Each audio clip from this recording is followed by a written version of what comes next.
Hello and welcome to my channel.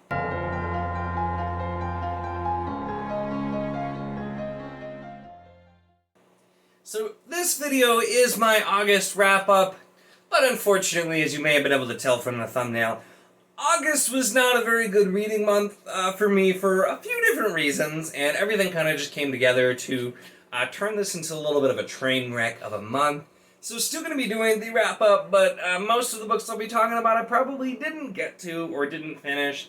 And so we'll talk kind of from there. I'll go through each one and then talk about what this means for next month as well. So it's been a little bit of a mess for sure.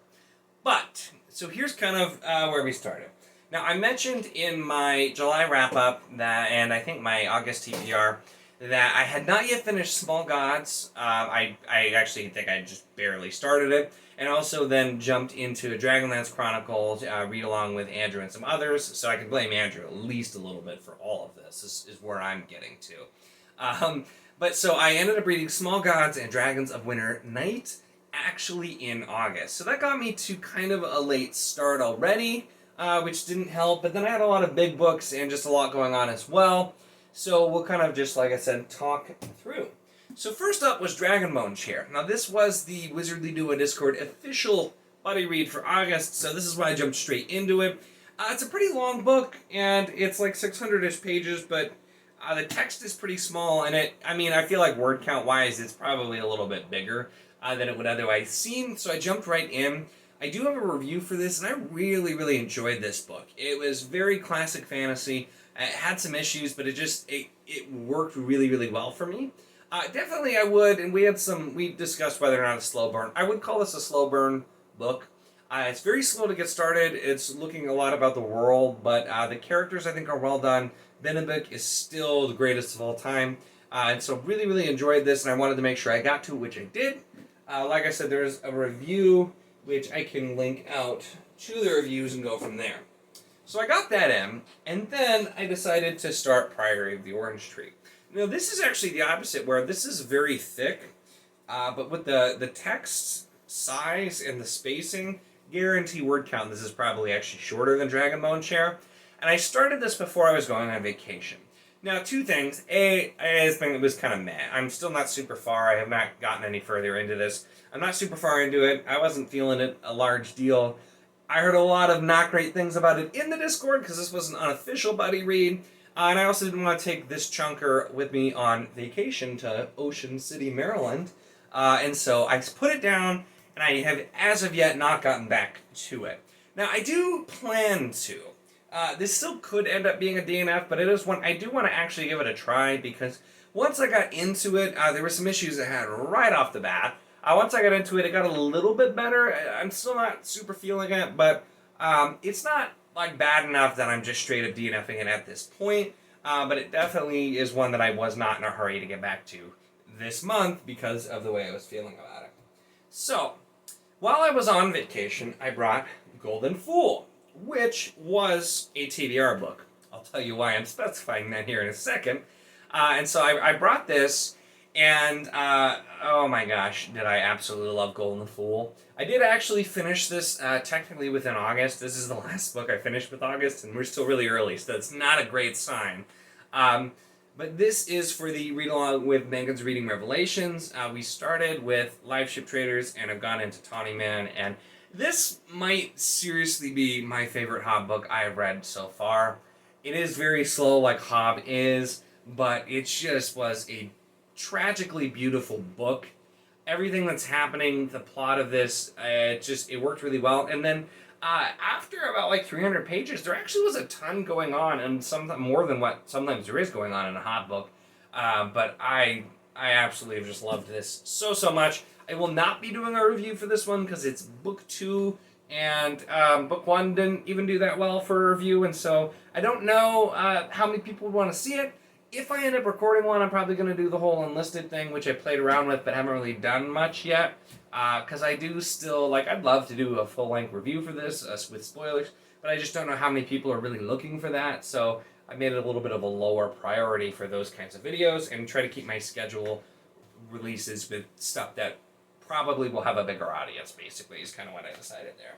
So also while on vacation, on the old Kindle, I did read the entirety of the Servant Mage, or it's just Servant Mage. I always say the Servant Mage, and I think I'm thinking of the Serpent War, the Serpent Mage, which is Deathgate.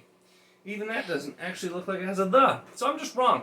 Servant Mage by Kate Elliott, and I enjoyed this. I will be doing a review on this. I mentioned this in my vacation reading update too. It doesn't come out until January, so I've actually already recorded the review, and we'll be just scheduling it out. But I will be releasing on Goodreads my written review of it here just soon when I send it back to the publisher from NetGalley.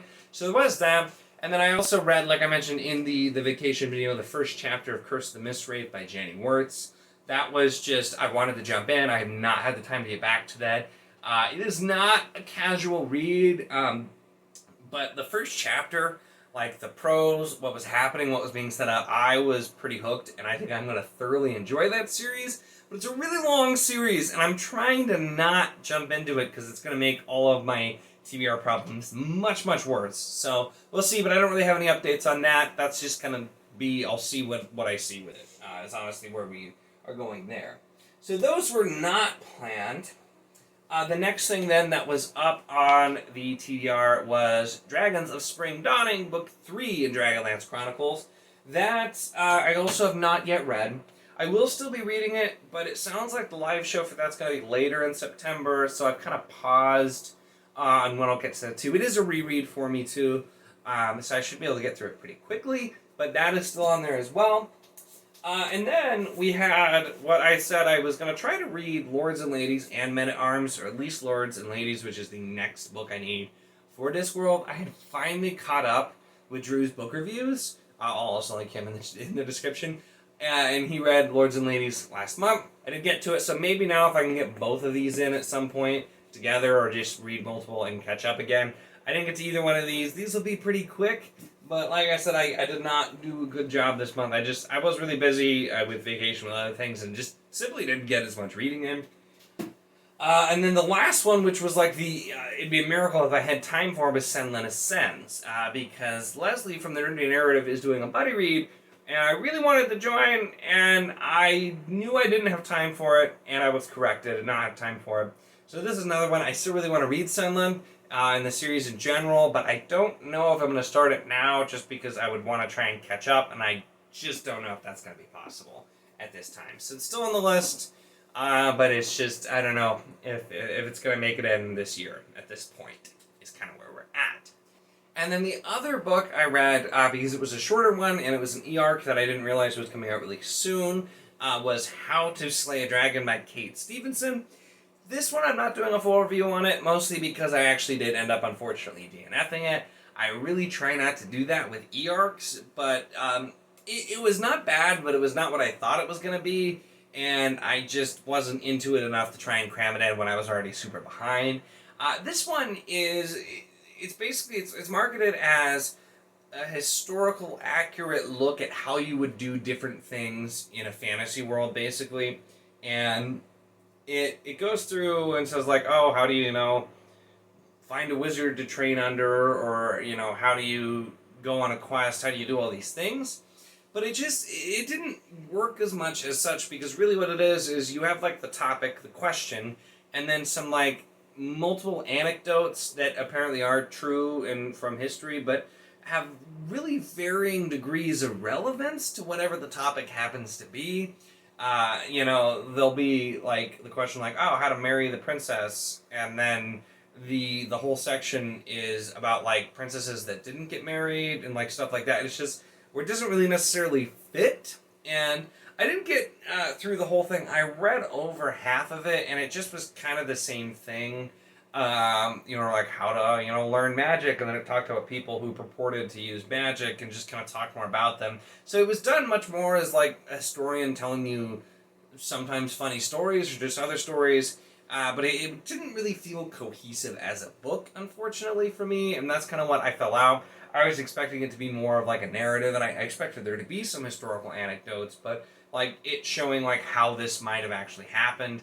and it just didn't really come together. I think this is one where if I would have known more specifically what it was, that it's really just like all these loose, historical anecdotes kind of poking fun or like telling you what really would have happened and why the fantasy story wouldn't have actually probably worked. If I knew it was going to be more like that, then I might have enjoyed this more going in. I still, like I said, I didn't hate this by any means. It wasn't poorly written or anything. It just wasn't what I thought it was. And so that's one of those things where, sometimes a book gets marketed to you and then you get to it and you're like, oh, it's not like this at all. And that's basically where I got. So I did not end up finishing that. So that is really what all I had planned on reading. And then some extra stuff that I threw in there as well that I've talked about here now. So now to kind of talk, I mentioned I'm still planning on trying to continue with Priory. I will be reading Dragons of Spring Dawning as well, and like the Discworld books, of course. Probably not Senlin though, just because I don't think I'm going to have time. So this is where I kind of then look at my September TBR. And with September, I already will for sure be reading the Stone of Farewell, which is book 2 in Memory, Sorrow, and Thorn. That's actually a little shorter than Dragonbone Share, so that is nice.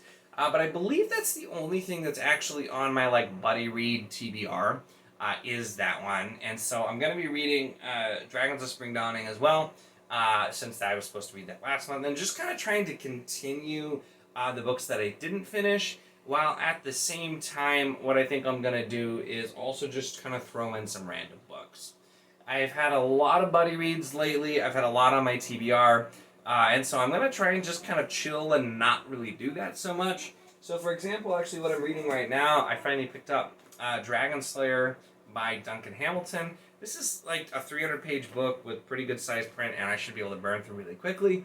So I'll just actually get through something, read something. I have the whole trilogy, which are all really short. I have some other shorter books too that I think I might just try to throw in, so that I can maybe actually have a month where I'm reading more books, maybe some shorter ones, trying some different stuff, just so that I'm not so bogged down by all that's on my TBR. I will, of course, I just said that, I said that MST was the only thing on. No, of course, this month is Fool's Fate by Robin Hobb, the third book in Tawny Man, which you betcha I will be reading, and chances are we'll end up doing the, just continuing Realm of the Elderlings, honestly. So, a Hobb book a month for the foreseeable future still definitely sounds like a good time. So, I just absolutely loved Robin Hobb and Realm of the Elderlings so much. There is not an author that I have, found since exploring out that I've enjoyed more than Robin Hobb.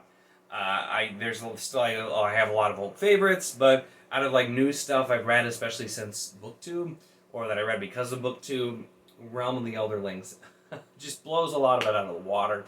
But I still have other things, like I said, that I've wanted to get to for a while. So continuing, oh my gosh, I rearranged. They're over here now. Continuing Crown of Stars is definitely something I want to make a priority as well, because I've been really behind on that. And just like I said, getting through some of the other books that I wanted to read. I talked about, too, when I did kind of my mid-year wrap-up kind of thing, all of the books that I looked at that I wanted to read and that I hadn't. And so I might try to still get to some of those as well, because there are still some books on there that I wanted to get to. And I may or may not. I knew my list at the beginning of the year wasn't going to be something I stuck to completely. But kind of just exploring that. So, I won't be doing a TBR, actual video or an official TBR for September, and I may not for the rest of the year, to be honest. I might just try to kind of see what I feel like reading and what I can get through at the time, and kind of go that route. I've liked having a TBR and setting those goals, but with it crashing down, I feel like it's a good time to pause that and see where it goes, and then maybe start up again next year after I've gotten through quite a lot more and just figuring out what I want to read for that year. So that, though, is my August wrap-up and kind of the forecast for what is coming in September as well. If you want to know, I mentioned a couple of buddy reads. If you want to know about those or anything we have going on, check the link in the description for the Wizardly Duo Discord. Not only do we have official buddy reads, we have unofficial buddy reads. We try to also keep in mind, too, when there's buddy reads going on other places, too. And, if you're doing a buddy read on your channel and you want to advertise on our channel, we're always happy for that, too. It's great just letting everybody know, because buddy reads are a lot of fun, even when you have way too many of them, and as Alan says, they'll be the death of us all. But they're fun to do, so check that out if you want to see more of that as well, and just chat in general. Make sure to give the video a like if you enjoy my content, and of course, make sure to subscribe if you'd like to see more.